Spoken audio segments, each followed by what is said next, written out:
Olá, antagonistas! Vocês já estão inscritos na TV Antagonista?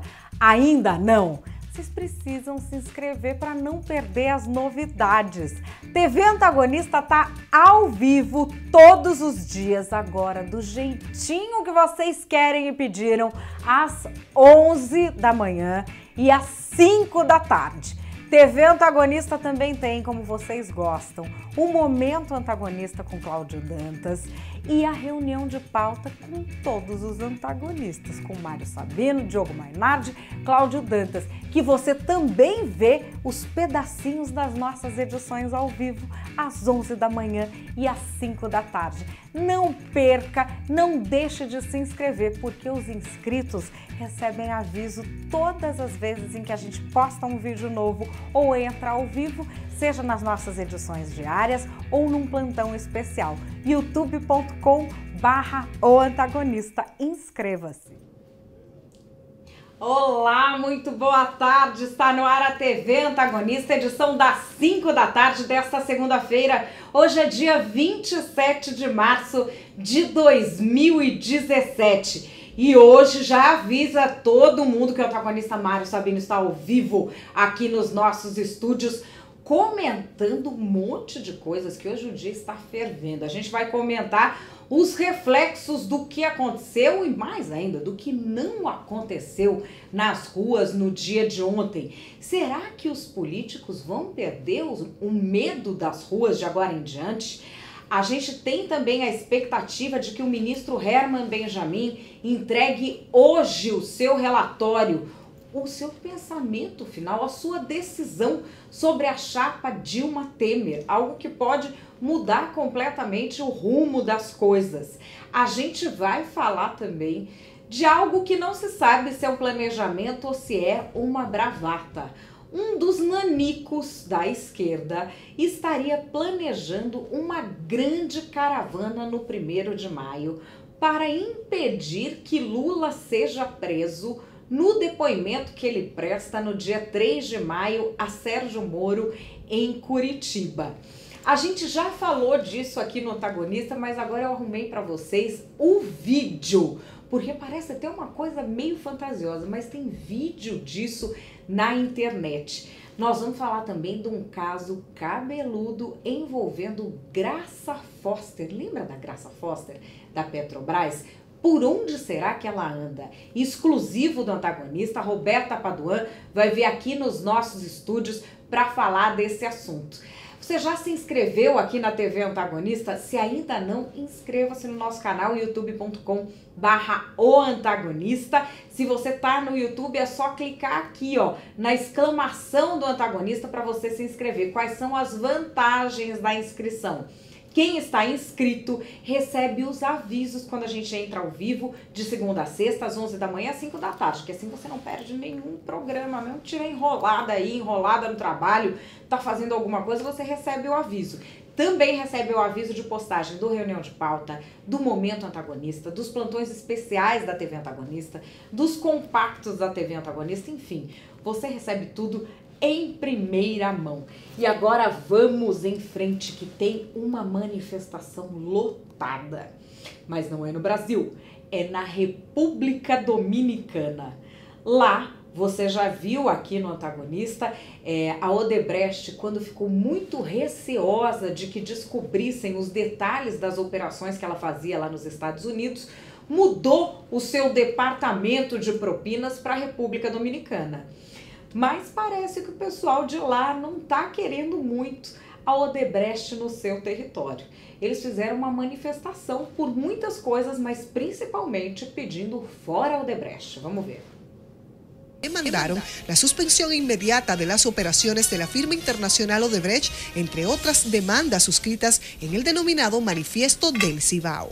Aspiramos a construir una fuerza social vigorosa que vigile el accionar de los partidos políticos y de la clase gobernante, para que se sujeten a las obligaciones y deberes constitucionales.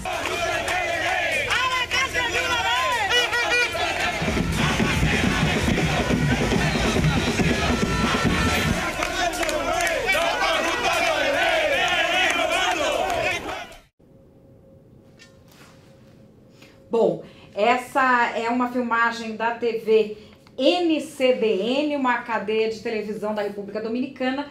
Essa manifestação foi contra diversos casos de corrupção, mas o que os dominicanos exigem mesmo é que a Odebrecht pare de operar no país deles.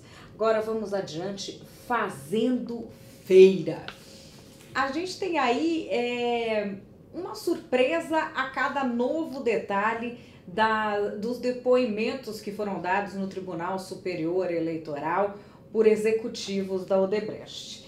Agora a gente tem aqui um pedaço do que foi entregue a João Santana durante as eleições de 2014. Lembrando que tem aquela história maravilhosa da Odebrecht de que havia uma regra. Era dinheiro em espécie, mas não era bagunça ali. Só podia levar até 500 mil reais por vez, porque é o que cabe em uma mochila. E tem aqui, eles colocam feira, que é João Santana, 500 mil reais dia 24/9, 500 mil reais dia 25/9, 500 mil reais dia 26/9. Senha abacate. Tem senha abacate, tem senha aipo, eles iam colocando senha com nomes de legumes. Enfim, como se já não tivessem debochado o suficiente da nossa cara. Eles não ligam. As ruas estiveram esvaziadas ontem e a gente tem muita gente participando online da vida cidadã do Brasil. Existe uma pesquisa rolando no site do Senado sobre o PLS 280 de 2016, de autoria do senador Renan Calheiros. Você sabe qual que é esse aqui? Crimes de abuso de autoridade. Você já viu aqui na TV Antagonista, inclusive, Renan Calheiros bravamente defendendo esse projeto, que segundo ele é para coibir esses abusos que a gente tem visto por aí, do tipo Operação Lava Jato, Operação Lava Jato, Operação Lava Jato. Enfim, foram perguntar para a população o que a população acha desse projeto. E assim, parece que o recado está dado. 148.952 contrários ao projeto. 2.389 favoráveis ao projeto. São pessoas que a gente, inclusive, gostaria de conhecer. Mas a questão é, isso vai ser discutido na Comissão de Constituição e Justiça e a gente vai acompanhar muito de pertinho essa discussão. Será que os políticos vão querer se defender nessa? Ou será que eles estão ligando para o que pensa a população? Só a experiência vai dizer nesse caso. Vamos falar aqui de uma amizade muito antiga. Você deve ter visto no Antagonista uma nota de que há uma aliança feita agora entre Ciro Nogueira, que é praticamente o dono do PP, e o Wellington Dias, que é do PT, governador do Piauí. Eles vão rachar ali a corrida para o Senado da República. Você não se lembra de quem é Ciro Nogueira, mas você lembra de quem é o padrinho, Severino Cavalcante. Severino Cavalcante começou a se queimar quando disse numa reunião privada que havia exigido do governo Lula que desse um ministério a Ciro Nogueira, que, diz ele, o trata como filho. Ciro Nogueira foi, sim, um dos principais articuladores da candidatura de Severino Cavalcante à presidência da Câmara. E era uma candidatura de oposição. Mas se você acha esdrúxula essa aproximação entre PP e PT, saiba que é o seguinte, é daquele tipo de namoro que você olha, parece que eles estão sempre brigando, mas ali entre eles se entendem. Você lembra que Severino Cavalcante era uma coisa de oposição para desestabilizar o PT, né? Mas vejam o que Lula falava dele. Eu tô vendo um homem ali, o Severino, que foi presidente da Câmara. E ele foi eleito presidente da Câmara porque a nossa oposição queria derrotar o governo, achando que o Severino ia ser contra o governo. Pois bem, elegeram o Severino. Não levou muito tempo. Eles perceberam que o Severino não era oposição ao governo. Eles trataram de derrubar o Severino com a mesma facilidade que o elegeram.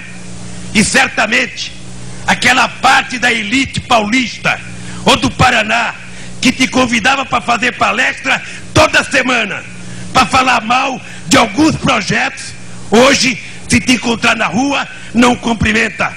E eu continuo tendo o mesmo respeito hoje que eu tinha por você há muito tempo atrás, porque a relação humana não é feito apenas de um momento. É um amor de pai para filho que prossegue. Você pode não acompanhar de perto a política do Piauí, mas o Wellington Dias é sim muito querido por Lula e Ciro Nogueira é tratado como filho por Severino Cavalcante. Você vê que há coisas muito além da política, né? Muito além do que os olhos alcançam. PP e PT podem sair fazendo guerrinha nas redes sociais, mas no final a gente tem amizades tão bonitas se consolidando, como essa entre Wellington Dias e Ciro Nogueira, que fizeram uma coisa tão civilizada que no fim eles vão separar os palanques de presidente. Que coisa, não? Agora vamos adiante. Por onde anda Graça Foster? Graça Foster parecia sumida, mas hoje você viu no antagonista isso aqui. Uma demissão por justa causa implica Graça Foster. E apareceu mais documento. Um e-mail anexado à ação trabalhista enviado por Graça Foster a subordinados. Gente, isso é bem complicado, mas nós vamos entender tudo direitinho. Graça Foster ressurgindo no cenário nacional. A gente vai conversar aqui nos estúdios com a Roberta Paduan, que foi atrás dessa história. Tudo bom, Roberta? Tudo jóia, Madalena. Roberta, que história é essa da Graça Foster? Então, na verdade, Madalena, essa história chegou a mim por vários funcionários da Petrobras que vêm aí com uma suspeita dizendo que essas comissões internas de apuração que foram criadas depois da Lava Jato, tá? A empresa, ainda no período da Graça Foster, abriu várias dessas comissões para tentar descobrir o que havia de errado na empresa, tá? Apesar da Polícia Federal já estar encontrando tudo que a gente já descobriu até agora e que o antagonista fala todos os dias. Pois bem, o que eles dizem é o seguinte: os funcionários estão com a suspeita de que essas apurações, essas investigações internas, elas servem, na verdade, para proteger algumas pessoas, alguns nomes, e, como precisa mostrar serviço, acabam punindo alguns peixes pequenos. E eu fui atrás e falei, tá, mas me dá exemplo, né? Então, quem você conhece que aconteceu e tal. E acabei chegando a esse caso, que é um funcionário que foi demitido depois de 33 anos de trabalho na Petrobras, 33 anos, né, de carteira registrada na Petrobras. Ele foi demitido por justa causa, assim, sem plano de saúde. Isso porque foi justa o que eu causa descobri. é justa causa. Justa causa, Perde justa causa. tudo, né? Dias antes dele sair naquela, sabe, PPIDV, que é o plano de demissão voluntária da Petrobras. Acho que ia ganhar por volta de 750 mil, uma coisa assim, que é o que a Petrobras paga ali para os funcionários, acho que depois de um determinado tempo de carreira. O que aconteceu com esse funcionário, tá? Ele foge da gente, não quis conversar com a gente, mas a gente teve acesso à ação trabalhista que mostra o quê? Que ele era o administrador de vários contratos que essa empresa de consultoria, a Puama, fechou com a Petrobras ao longo do tempo. Então, ele era o administrador de 2 contratos e a CGU, isso pelo que me consta, só veio à tona porque a CGU fez uma auditoria e descobriu que aquela empresa, inclusive, tem contrato de um dos sócios dessa empresa chamada Puama, Rafael Eira da Silva. Ele foi contratado pela Petrobras como sócio da Puama, né, como a empresa dele, e também como pessoa física, em várias ocasiões. E o CGU encontrou ali irregularidades. Quando a Petrobras viu lá o relatório da CGU, decidiu abrir essa comissão interna de apuração, eles fizeram essa tausia e chegaram à conclusão de que esse funcionário era o responsável pelas irregularidades. O que a gente descobriu? Lendo todo ali a ação dele, o que ele diz? Ele diz o seguinte, olha, eu fui chamado para fazer essa licitação, todo mundo sabia do que se tratava, essa empresa, a Apuama, era uma empresa já bastante conhecida, inclusive dos superiores dele, que eram o Alcide Santoro e a Graça Foster, e que tinha sido contratada por eles várias vezes. Ele, inclusive, já tinha visto e-mails, recebido e-mails da própria Graça, indagando o Augusto Santoro, que era o gerente executivo e chefe desse funcionário demitido, olha, já decidiu quem vai ser chamado? Não esquece daquela empresa que eu esqueci o nome. E a empresa que ela diz nesse e-mail que ela esqueceu o nome é a empresa do Rafael Eira da Silva. Só que aí eu fui pesquisando, isso não está na ação, tá? Mas o que a gente descobriu foi o seguinte, esse Rafael Eira da Silva é uma pessoa, ele é jovem, bem mais jovem que a Graça, mas ele é muito próximo da Graça Foster. Dizem que tem uma relação até de meio de parentesco. Me disseram, inclusive, que ele é afilhado. Eu pergunto, poxa, mas afilhado como? É de batismo mesmo? Ninguém sabia dizer se era de batismo, mas quando você diz que é afilhado, já tem ali um indício de uma relação muito próxima. Ele trabalhou com a Graça. Antes da Graça se tornar gerente mais alta, no período de 99, quando ela era uma gerente bastante baixa ainda na Petrobras, no baixo escalão, mas que ela já era da área da diretoria de gás, quando ela era subordinada do Delcídio. Depois ela foi para Brasília, quando o Lula ganhou, ela foi para Brasília como secretária executiva da Dilma Rousseff. E levou o cara. Levou o cara. Ou seja, esse cara foi indo com ela. Em várias ocasiões. A empresa foi depois sendo contratada. Depois ele abriu uma empresa. Inicialmente, ele era funcionário dela. Depois, ele trabalhou na Accenture, que é uma consultoria grande. A Petrobras, a Graça já tinha se tornado uma executiva mais alta. A Accenture foi contratada pela diretoria da Graça e ele como o executivo mais alto. Depois ele abriu uma empresa dele e a empresa dele foi contratada e ele foi renovando o contrato. O que acontece é o seguinte, a gente tentou falar com a Graça Foster, tentamos por vários meios e ela disse que não tinha nada a declarar. Eu vi até você tentando 500 vezes aqui falar e não rolou. Agora, depois a gente descobriu também que o Rafael Eira, que a gente não está dizendo que não trabalhou, ele trabalhou, olha, pra você ter uma ideia, são muitos contratos. Esse contrato aí tem a ver com CTGás, que é uma coisa de lá... Mas o que importa aqui é o seguinte, o que você está dizendo é, abriu-se o que eles estão falando é que existe um novo sistema para apurar se está tudo correto e nesse sistema a corda está arrebentando do lado mais fraco? Nesse caso, sim. Eu não sei qual é o grau de culpa ou não, de responsabilidade ou não desse funcionário, tá? Mas o que eu sei é que, no mínimo, se ele fez algo errado, no mínimo ele achava que estava tudo certo, porque os superiores dele chancelavam tudo, né? Inclusive porque ele sabia que o rapaz já tinha trabalhado em tantos lugares, e que a Graça dizia que ele era ótimo, era muito bom. Isso inclusive eu vi dentro da Petrobras por vários funcionários.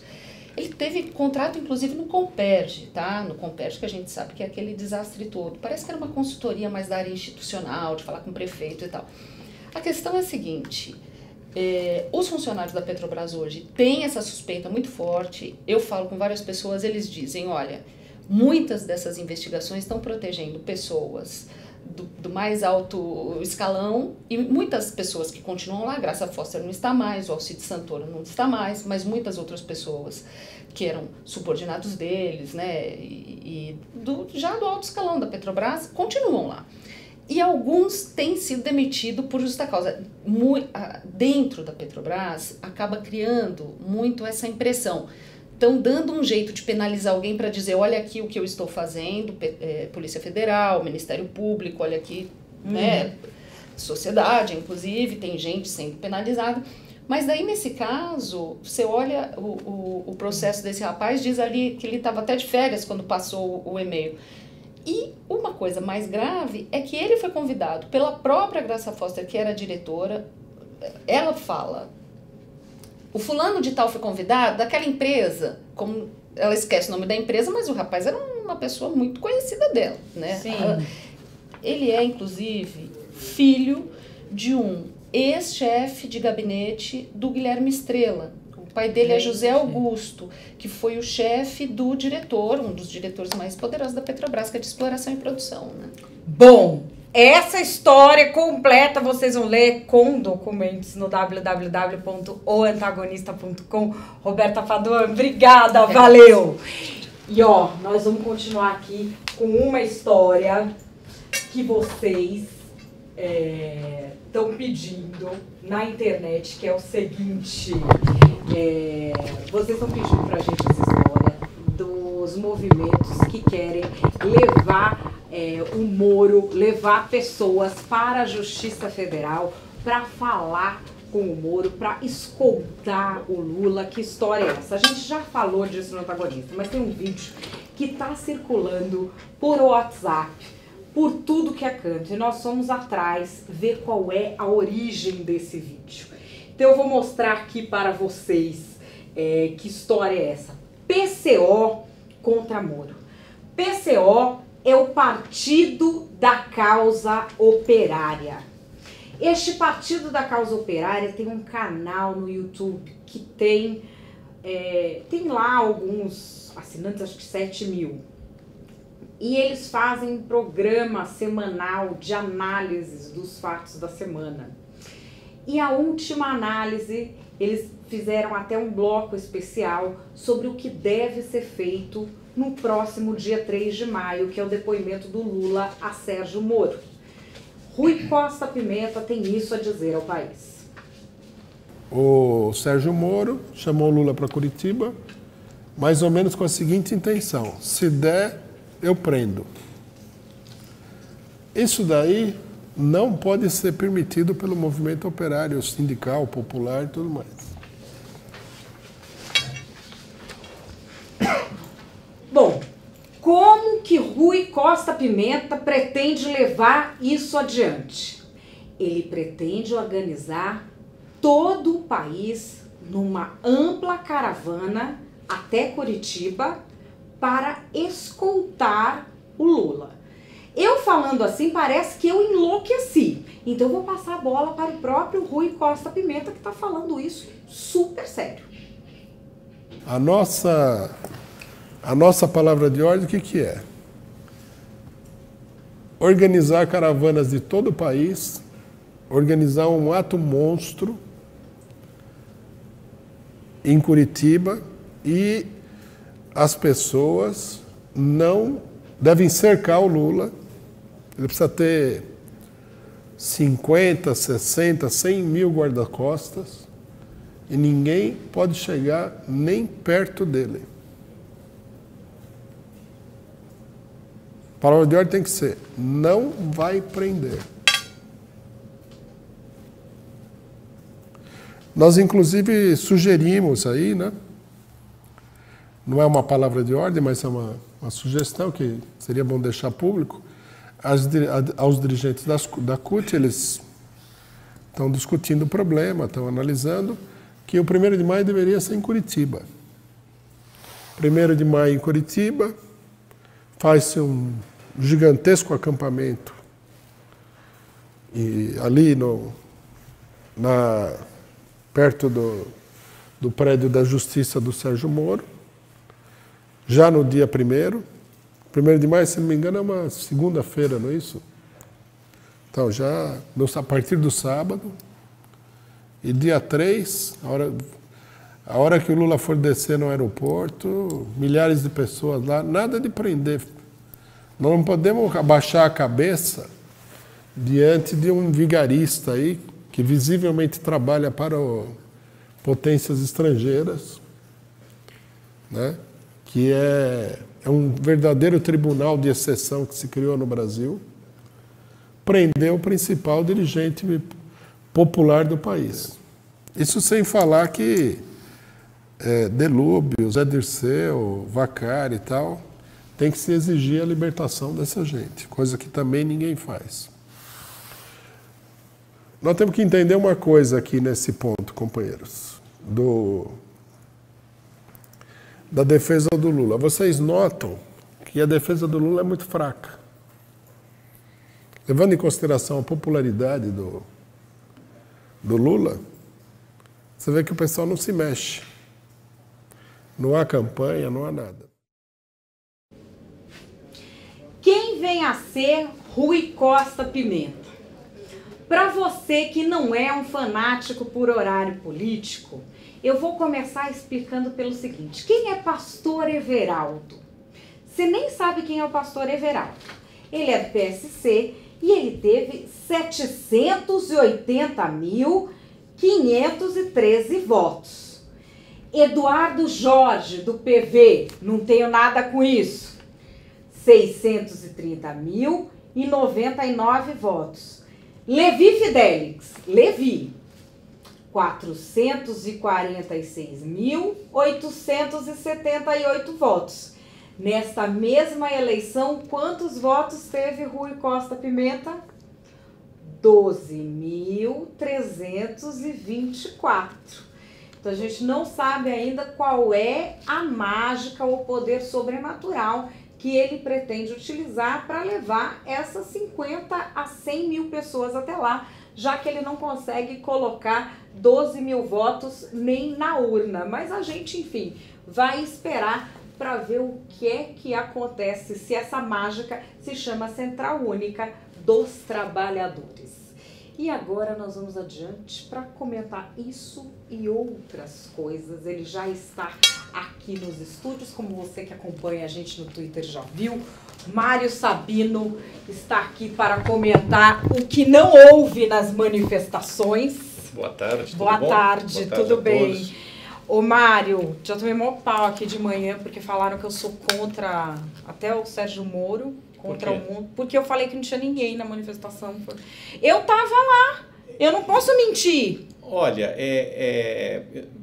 as pessoas precisam entender que a verdade, ela se impõe, né? E não adianta a gente achar, quem faz versão é o PT, é o pessoal da esquerda, né? A gente não pode fazer versão, né? Não tem jeito. Nós somos jornalistas. De fato, do ponto de vista quantitativo, foi um fiasco. E nós sempre partimos do pressuposto, Madeleine, que manifestação boa é manifestação cheia. Sim. Não adianta dizer assim, mas mesmo assim foi bom. Não, não foi. Né? Eu não sei se foi uma manifestação oportuna também. A gente apoiou desde o início. A gente acha que as pessoas têm que estar na rua sempre que quiserem, sempre que puderem. É sempre necessário o povo na rua. Né? O Brasil é um país muito pouco politizado. Então, desse ponto de vista, qualquer manifestação em prol de uma sociedade mais justa, mais equânime, da punição de criminosos, é bem-vinda. Né? Agora, de fato, eu acho que faltou o foco. Né? Tá todo mundo aqui comentando a mesma coisa que você, Mário. Faltou foco, manifestação foi fraca, faltou foco, Eu percebi que muita gente não sabia exatamente por que, quer dizer, sabia porque estava lá, mas nem todas as pessoas estavam pelo mesmo motivo. Né? Então, eu acho, por exemplo, que deveria ter tido só uma bandeira. Né? Por exemplo, o fim do foro privilegiado, ou contra a anistia escandalosa que querem fazer do Caixa 2, né? Escolhessem um tema, uma bandeira, e talvez isso agregasse mais gente. Né? E uma bandeira mais urgente, eu acho, porque o que as pessoas estão falando, por exemplo, do desarmamento, do não sei o que, eu acho que quando você coloca uma coisa muito pra frente, as pessoas não sentem a necessidade de ir pra rua. Exato. A gente aqui, os brasileiros, e nós, né? É mais ou menos como o imposto de renda, né? A gente sempre deixa para o último momento. Então, a gente deixa para se manifestar... Disso. Pois é. A gente deixa para se manifestar sempre em relação às coisas mais urgentes, mais prementes, né? Então, é muito possível que, quando eles aprontarem mais alguma, estejam para aprontar, talvez as pessoas se estimulem, né? Sejam estimuladas a ir para a rua. Bom, de qualquer maneira, o dado desconcertante é que, como foi muito pouca gente afluiu às manifestações, os políticos se aproveitam disso, né, achando que a sociedade está desmobilizada, e tentam apressar as coisas. Por exemplo, o Eunício Oliveira antecipou a votação da tal lei do abuso de autoridade, que tem um único e exclusivo propósito né, de amordaçar o Ministério Público Federal, a Justiça, né? Então antecipou esse troço. Provavelmente, se as manifestações tivessem sido suficientemente grandiosas, ele não teria este topete, né, de fazer. Agora, também não adianta dizer, as manifestações fortaleceram a esquerda. Não, fortaleceram, a canalha fica mais à vontade, né? Mas a verdade, também se você olhar pelo outro lado, é que houve já manifestações com pouca gente. E, no entanto, logo depois, elas foram muito engrossadas, né, as seguintes. Então, tudo depende, de fato, de como anda a agenda do país e como se organizam esses movimentos. Se eles conseguem encontrar um ponto em comum, uma agenda comum, né, porque a coisa estava meio dispersa, né, no domingo. E eu senti também, assim, um pouco de... Eu não sei como falar isso sem ser ofensiva, porque eu sou uma pessoa meio grossa, mas eu achei os líderes, em geral, um pouco envaidecidos com a posição social que conquistaram, os líderes de movimentos. E eu acho que isso não é bom. Não é bom porque isso divide. E a divisão ali não interessa as pessoas leem essa divisão como vaidade e como oportunismo e desmobilizam. Historicamente, o que ocorre é que das manifestações surgem os líderes políticos, né? Isso é mais ou menos visível nesses movimentos, né? Eu até brinquei da penúltima vez que eu fui a uma manifestação, que eu estive no alto de um caminhão para olhar, não para falar, porque eu sou jornalista, não falo, eu observo e comento. Eu falei, olha aqui, tem muita gente aqui que vai ser pega roubando daqui a 15 anos. Eu fiquei com essa impressão, sabe? Infelizmente, né? Não querendo... Mas é o que ocorreu, né? Ocorreu lá atrás, veja, década de 60, os líderes da década de 60, os líderes da década de 70, os líderes da década de 90, né? Muitos foram parar na política, e eu acho que a política é um caminho absolutamente legítimo e necessário, né? No entanto, não é porque você foi líder de um movimento, né, que você depois não vai se tornar um político comprometido, suspeito, corrupto, né? Vocês podem mandar as perguntas de vocês aqui, viu, no chat do YouTube, que eu tô acompanhando, viu? Tem várias pessoas falando aqui que não é que eu sou grossa, é que eu sou direta. Muito obrigada. Muito obrigada. É melhor... Ele riu não. E ele sabe que eu sou grossa mesmo. Madeleine não é grossa, não. Ela é direta. Só isso. Eu também sou direta. Então... Quem é direto leva a fama de ser grosseiro, né? Não tem jeito. É porque muitas vezes, de fato, ser muito direto, né? De fato a gente é grosso. É isso. Mas como eu sou uma pessoa fofa também, além de ser grossa, então vocês me perdoam. Muito obrigada pelo perdão, pelo coração tão generoso que vocês têm comigo. Agora, o que eles querem saber é o seguinte, Mário, se quando a pessoa entra na política, necessariamente ela rouba. Não sei se... Mas sabe o que eu acho que também... Você não acha que tem uma sedução de quando a pessoa vê aquela massa gritando o nome dela? Eu acho que aquilo dá um... Eu acho o seguinte, tem vários tipos de político, né? Tem um político mais low profile, mas o outro político que é mais vaidoso, que é mais pavão, né? A política não deveria... Veja, a vaidade é inerente, né, a espécie. Não tem como. Todo mundo nutre um certo narcisismo, até certo ponto isso é saudável, né? Mas, de fato, você precisa... O que eu vejo é que os políticos eles precisam caminhar na corda bamba com muito equilíbrio, porque é muito fácil cair para o lado escuro da força. Né? E aí, seja por vaidade, aí a vaidade leva à ganância, né?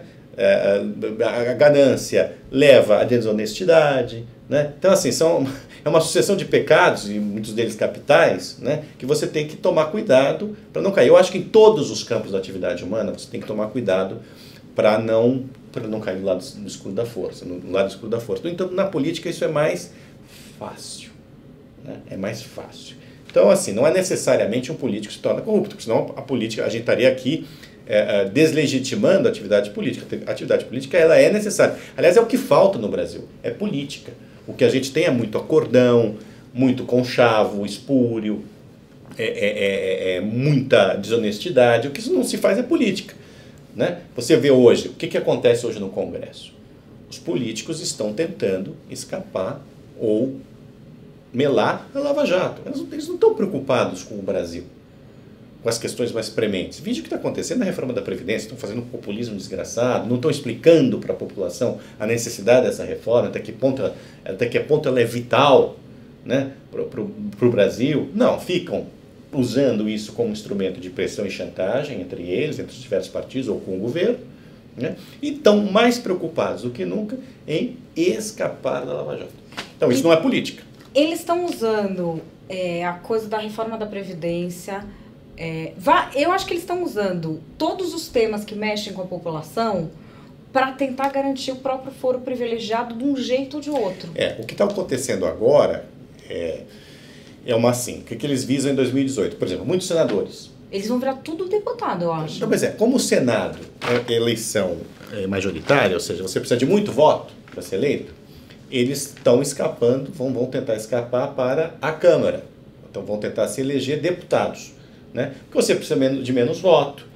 Também, se você tiver um grande puxador de votos no seu partido, aí você entra pelo coeficiente eleitoral, aquela malandragem que permite que um sujeito arraste 4, 5, 6, até mais para dentro da Câmara. Não, mas vamos pensar o seguinte, uma Gleisi Hoffmann, senadora, ela vai suar e não vai entrar. Não. Agora, deputada, você pode odiar a Gleisi Hoffmann, ela é uma pessoa que de exposição e de história, o que ela tem, ela consegue esses votos. Pois é, não deve... Ela consegue. Eu acho assim, não especificando Gleisi Hoffmann... Não, mas você pega, sei lá, Gleisi Hoffmann, Dilma, você pegar, sei lá, um Quércia da vida, qualquer nome conhecido, é isso que eu tô falando, qualquer nome que seja conhecido do público, ele se lançando, tendo um horário na TV... Para deputado ele consegue. Pois é, então esse é o cálculo que eles estão fazendo. Saindo do Senado, para garantir, continuar com foro privilegiado, saem do Senado e vão para a Câmara em 2018.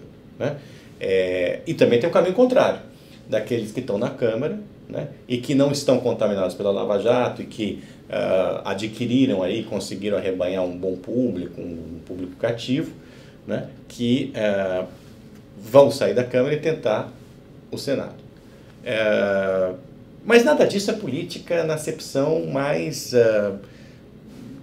concreta do termo, né? E mais acertada e mais justa, né? Que a arte da política é o quê? É negociar, é negociar entre as partes, negociação sempre enfatizando que não envolve dinheiro, né? Mas eu ganho um pouquinho aqui, você pede, a parte que eu represento ganha um pouco aqui, e a parte que você representa ganha um pouco lá, e eu perco um pouco aqui, você pede um pouco lá, visando o bem comum da sociedade. Quer dizer, os políticos em geral representam o quê?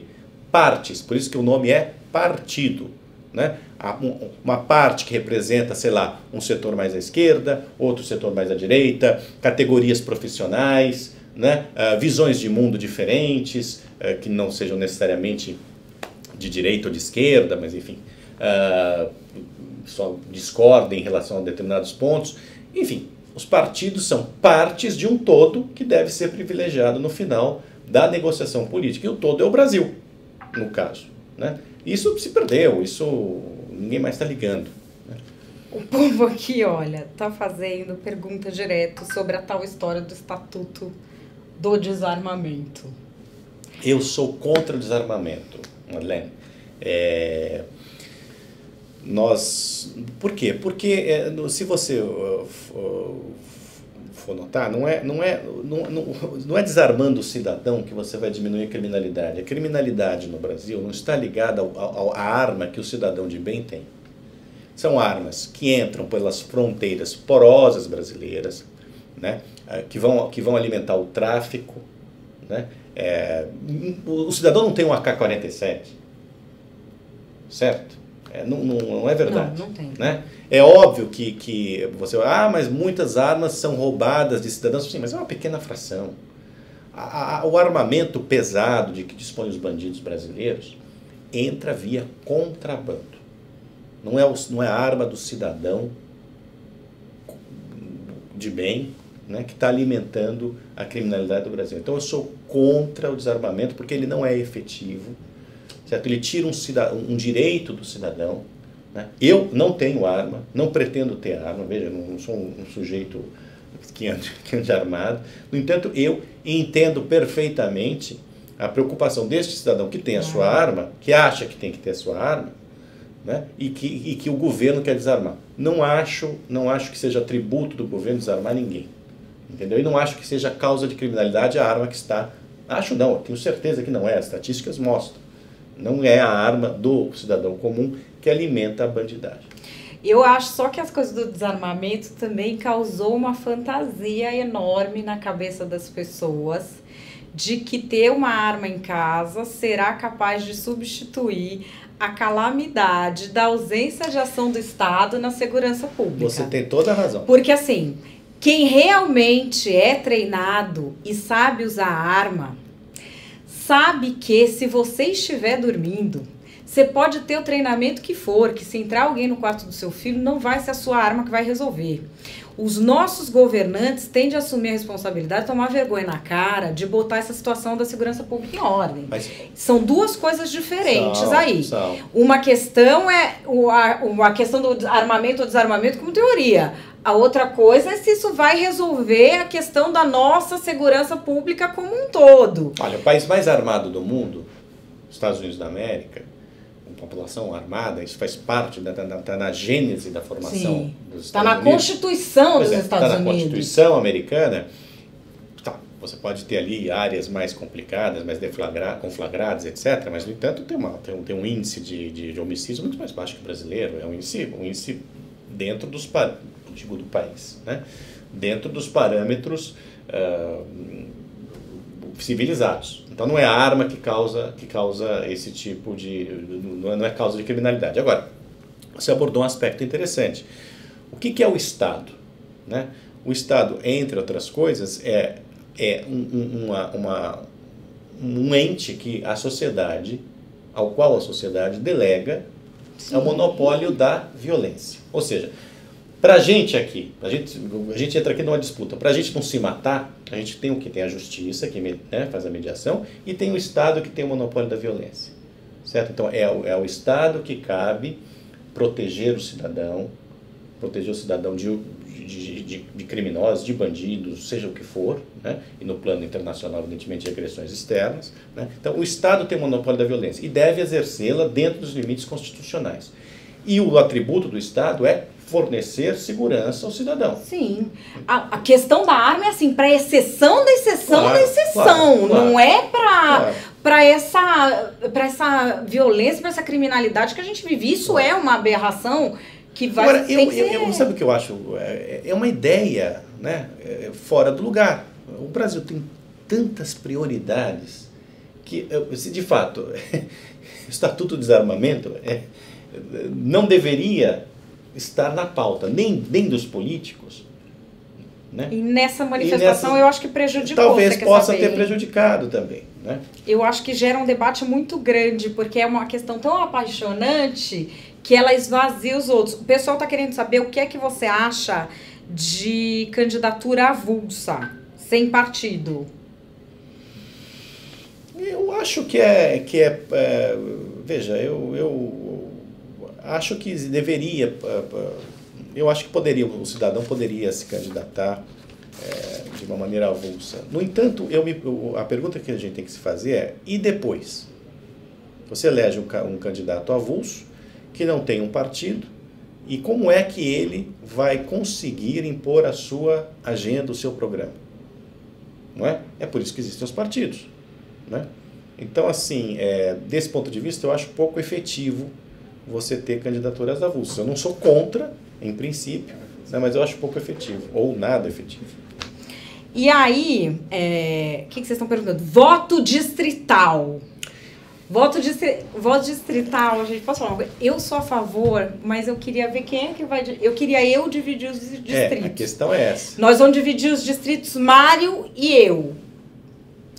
Nós vamos dividir. O recorte dos distritos é a grande questão. Eu sou a favor do voto distrital misto, não o voto distrital puro, ou seja, Eu acho que o voto distrital dá muito mais proximidade ao eleitor do seu candidato, ele tem como cobrar melhor, ele tem como vigiar melhor, né? Mas eu acho que o misto também, assim, eu acho que há pessoas que não têm uma atuação dentro dos distritos, mas que têm uma atuação no plano nacional, né? Que elas são pessoas importantes, que é bom a gente ter no Congresso, né? Que seria bom a gente ter. Então eu acho que esse distrital misto, em que você elege o sujeito do seu distrito, mas pode também votar numa lista estabelecida, em candidatos de uma lista estabelecida pelos partidos, né, por cada partido, eu acho também interessante. Mas tem que revelar a lista antes. Ah, né? Não é lista fechada. Isso tem nada a ver com lista fechada. Essa lista fechada... Esse distrital misto é bem a gente precisa esclarecer bem. Ele divide o seguinte, porque o que o pessoal reclama é que o distrital puro, o cara que é o cara dos grandes temas, vamos dizer assim. Então vamos dizer, o cara que é o cara que, sei lá, que combate abuso sexual infantil. Esse cara nunca vai ser eleito, porque nenhum distrito vai eleger uma pessoa para combater abuso sexual infantil. Isso é a mais pura verdade.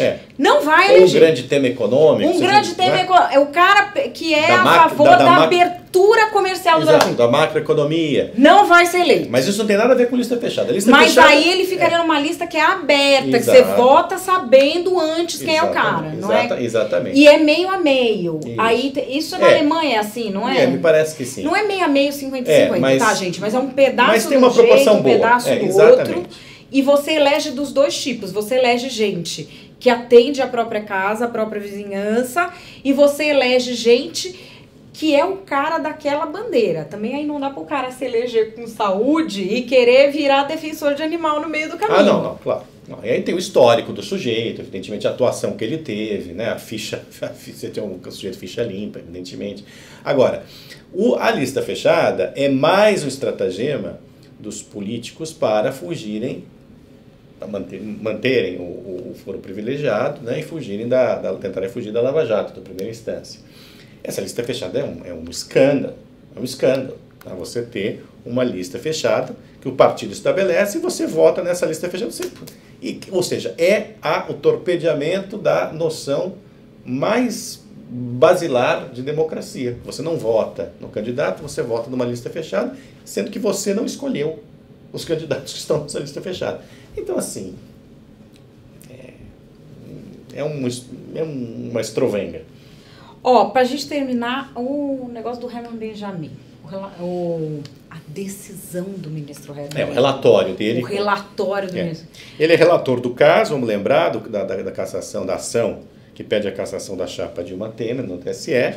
Ele, depois de ouvir dezenas de pessoas, ouvir inclusive os executivos da Odebrecht, né, os depoimentos que nós trouxemos com exclusividade na semana passada, ele apressou, ele está com pressa, porque ele vai sair também, né, do TSE, e ele está com pressa de entregar esse negócio. Estamos aqui fechados nesse estúdio, não sei se ainda tem alguma notícia a mais, mas o fato é que ele ia entregar esse relatório, parece que já distribuiu para os outros ministros do TSE hoje. E esse relatório, muito possivelmente, tudo indica que ele é favorável à cassação da chapa Dilma Temer.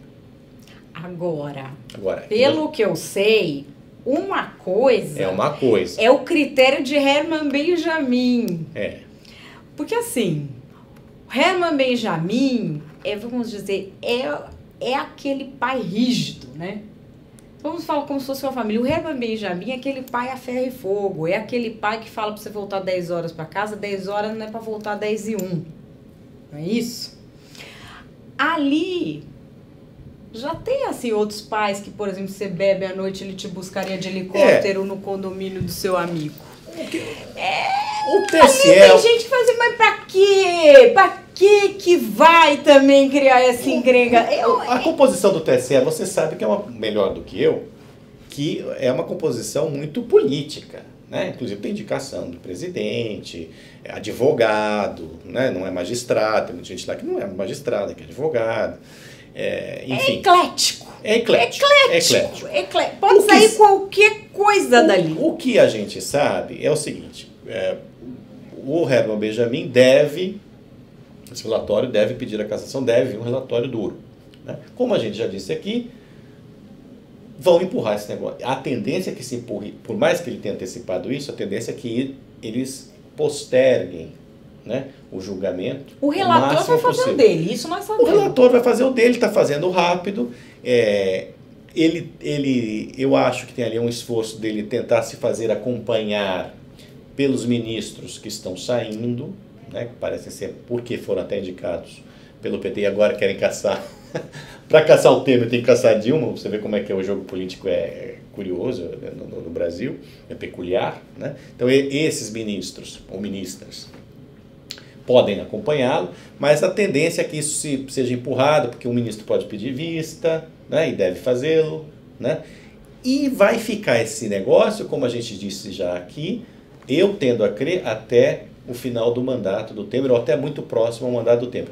Há uma certa vaidade ali também de gente que acha que pode ser eleito indiretamente no caso do Temer vir a ser cassado no TSE. Era uma variante que não estava muito posta e que passou a ser posta desde a semana passada. Eu já ouvi falar de 2 casos. Né? Assim, off. Pois é. Que eu até, assim, me escandalizei um pouco, porque, assim, a gente vê as pessoas no judiciário, que é um cargo que é para sempre, e aí você fala assim, pra que essa pessoa vai se meter nisso, uma pessoa que nem tem perfil? Mas é a vaidade humana, a vaidade do currículo, a vaidade da biografia, né? Mas é pessoa que não aguentaria uma semana de xingo. Ah, não. Não aguenta. Não. Precisa ter o couro duro, né?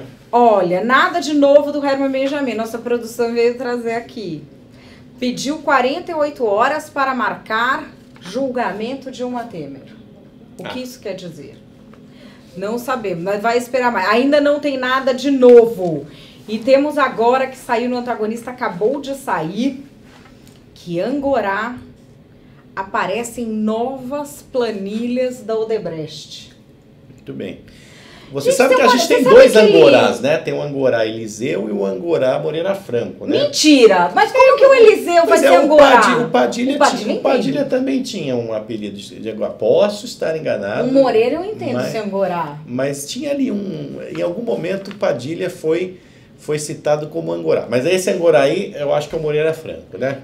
Foi beneficiário de 4,5 milhões de reais, 3 entregas, em 2014, agosto e setembro. A observação para que o dinheiro fosse entregue no escritório de José Yunes. Procurar senhor José Yunes ou senhora Cida. O José Yunes era pit stop de um monte de envelope, né? Gente, eu nunca vi isso. Ele não é impressionante? Impressionante. Agora, no caso do Moreira Franco... Mas era no máximo tamanho de uma mochila. 500 mil reais. A senha... Gente, não dá isso pra mim. As senhas usadas são morango, agenda, árvore e foguete. Isso não é um pai sério. Isso não é um pai sério. Não, desculpa. Isso não é um pai sério. Esse homem, Moreira Franco, fez esse final de semana um filminho com a biografia dele, você viu? A biografia dele, que data desde antes da descoberta do Brasil, que esse homem já estava no poder. Ele era um bebê já poderoso com aquele cabelo. Já branco. Já branco, ele já nasceu com aquele cabelo branco, já era poderoso. E aí mostra ali com o maior orgulho, ele em tudo que é governo, inclusive ele no governo do Lula, ele no governo da Dilma. Brasil, Madeleine, o Moreira Franco. Não dá. Sempre levando em conta o presuntão de inocência, né? O Moreira Franco, a Dilma se referiu a ele, acho que foi semana passada ou retrasada, disse assim, esse não dava de jeito nenhum, palavras da Dilma, esse roubava.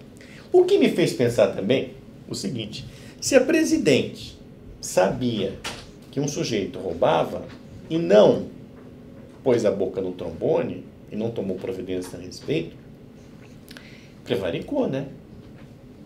Porque não basta assim não deixar ficar no governo, também tem que denunciar, né? Enfim.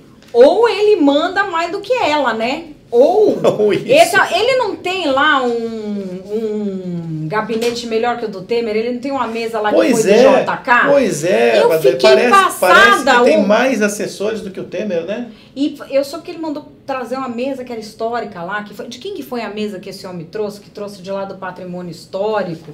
Caprichos atendidos. Eu não me lembro. Só sei o seguinte, eu conversei com uma fonte faz o quê? 1 mês e meio, e ele já estava, olha, o Moreira Franco, que estava meio quietinho, voltou a ter muito poder, voltou a cuidar de verbas publicitárias, e a ascensão do Moreira Franco, pessoal, ela coincide com a decadência do Eliseu Padilha, em função das revelações que... Agora, como o Moreira Franco também está aparecendo, eu não sei se os dois vão ficar em pé de igualdade lá embaixo ou lá em cima, né? Digo, aos olhos do presidente. O presidente Temer, ele costuma passar recados, né, quando ele não quer, mas ele não é um sujeito assim que demite, né? Ele faz saber que a pessoa deve se demitir. No caso do Moreira Franco, eu acho que já tem tantas conexões aí com o PMDB, com o próprio Temer, que eu acho que ele não vai pedir para o Moreira Franco se demitir, como ele fez em relação ao Eliseu Padilha. Né? E o Eliseu Padilha tá onde? Aliás, assim, tem vários ministros do governo que eu tô até preocupada se assim, eles foram sequestrados e ninguém tá falando para não atrapalhar o sequestro em andamento. Olha... Porque o Serralho e o Eliseu Padilha, aconteceu que eles estão sequestrados. O Serralho, com o caso ele deu uma entrevista esse final de semana, né? Pois é. Agora, o Serralho não poderia ser mantido no governo depois veio à tona da relação dele com o chefe mafioso dos fiscais do Ministério da Agricultura, né? De fato, o ministro da Justiça, que não pode nem exercer o cargo de ministro da Justiça, né? Porque não participou de reuniões, nada disso, tem que ser escondido, é estranho. No caso do Eliseu Padilha, no início do governo Temer, ele teve um papel muito importante, porque, deixando de lado as confusões em torno dele, ele é um sujeito muito, muito bem articulado e que estava levando adiante uma agenda muito boa para o Brasil, assim, para a agenda das reformas, né? Agora, foi torpedeado pela Lava Jato, né? E teve ali um fogo amigo, né? O senhor Yunes, que se antecipou para dizer que não tinha nada a ver com isso, mas o senhor Yunes agora também vai ter que inventar uma desculpa em relação ao Moreira Franco. Pois é. Ou senhora Cida, com a senha morango, agenda, árvore e foguete. Isso assim, se chega lá com a mochila e fala morango, você já sabe que é sério, né? Morango, 1,5 milhão. Você já... Cida. Por que morango? Cida, foguete. Cida. Gente, não dá isso. Morango, foguete? Morango, foguete, agenda e árvore. Árvore? Plantar uma árvore tá entre as 3 coisas que um homem deve fazer durante a vida, né? Como é que é fazer um filho, escrever um livro e plantar uma árvore. Exatamente. Enfim. Olha aqui, às 48 horas, é o seguinte, o Herman Benjamin deu 48 horas para o Ministério Público se manifestar em relação à ação da chapa Dilma Temer, né? Tá? Na sexta-feira, as defesas dos partidos envolvidos, os advogados dos partidos envolvidos apresentaram as suas alegações finais, ou seja, os advogados do PSDB que promovem a ação, né, e os advogados de defesa de PT e PMDB que defendem a chapa Dilma Temer. Então, temos aí 48 horas, isso significa o quê? Quarta-feira? Provavelmente. Até quarta-feira. Mas quem decide quando apresenta é o ministro. Não, sim, até quarta-feira eles têm que apresentar. O Ministério Público precisa apresentar. Os membros do Ministério Público precisam apresentar o seu parecer, né, para ele então poder decidir. Mas tá aí na boca. O voto já tá relatado, né? Eu acho que está ali. Ele está esperando. Eu tendo a crer que isso é apenas uma formalidade, a manifestação do Ministério Público, né? Bom, gente, é isso. Mário Sabino esteve aqui comentando. Muito obrigado. Espero que amanhã tenha mais, viu, Mário? Porque o povo gostou. Tá bom, ótimo. Eles perguntam, você responde. É isso, nós vamos terminando aqui a edição das 5 da tarde da TV Antagonista. Lembrando que a TV Antagonista... Espera aí, gente. Vamos aqui colocar o negócio certo, que eu erro, né? Errei. Vamos assim mesmo, Rodrigo. A TV Antagonista tem o patrocínio da Empíricos, que é sócia do Antagonista. A Empíricos não é corretora, não é banco e por isso pode fazer um aconselhamento financeiro independente sem ter o rabo preso com ninguém. Também não vende produtos financeiros. Vou dar uma dica para vocês. Entrem em www.oantagonista.com/fundos. Para você que está no YouTube, clica aqui em cima nesse izinho. Aí vai ter um relatório feito por uma analista financeira da Empíricos, a Luciana Seabra, que ela vai explicar como que você pode economizar com fundos DI. O que são fundos DI? Muito provavelmente você já aplica e nem sabe. É aquele fundo em que você investe quando fala, não deixa o dinheiro parado na conta corrente, deixa nesse fundo. Dá para você economizar com esse fundo, às vezes na mesma instituição em que você tem essa aplicação. Dica muito legal, www.antagonista.com/fundos ou clica nessezinho aqui em cima. TV Antagonista volta amanhã às 11 da manhã. Não se esqueça de se inscrever no nosso canal youtube.com/antagonista. Muito obrigada pela sua companhia, pela sua confiança, pelas suas perguntas, pelas suas opiniões. Amanhã a gente está de volta. Tchau!